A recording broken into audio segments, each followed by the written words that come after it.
Hi guys, for today's videos guys, sa ang akong nabuhat karong hapuna ga-registered radyo ko og SIM card kay tungod aning mga beneficiary sa Uplep karon nga perti nilang pamalit og mga SIM card kay lagi magbuhat sila og GCash na di ko sila kamao sa ako na puy gabuhat og GCash, ako na pud gaulat lang pud sila. So karon natingala na naman ko nga nadugay na akong registered sa mga SIM card nila.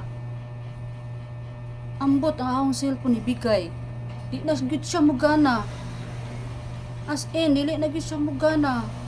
Naluoy ko sa cellphone kay gikan sa buntag siya pag abot ako dire kung to naabot ko dire ganina mga hapit na to alas 8:30 na pag igo ra ko wala gi ko kapanili ganina kay igo ra ko ni sulod naaday nanulod kay mamalit og SIM card dahil pungko dayon kay ipa-register nila.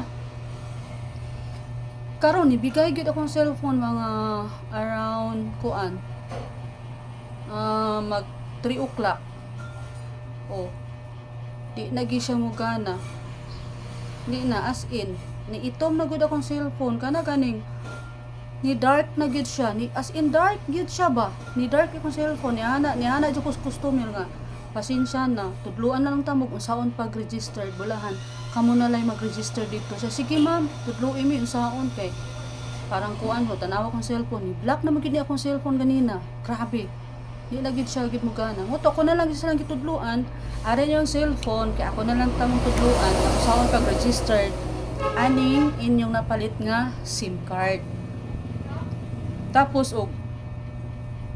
wala pa man human sa yung GCash, pwede mo balik ugma. Basig mo gana na ng ato ang cellphone. Pwede mo pud nas inyong cellphone na pud mag mo install og GCash. Na tabangan lang ta mo. Char. So karon guys, mana naman tag inom og pabugnaw. Nikaon sad ko aring budbud ni Manoy. Okay, kaning budbura guys, timo ni ganinang alas 10 pero wa makaon kitong busy. Mano siya budbud ni Manoy. Noy, aragi mo ang budbud Noy. Hawa. Sinaw kay ba? Thanks for watching.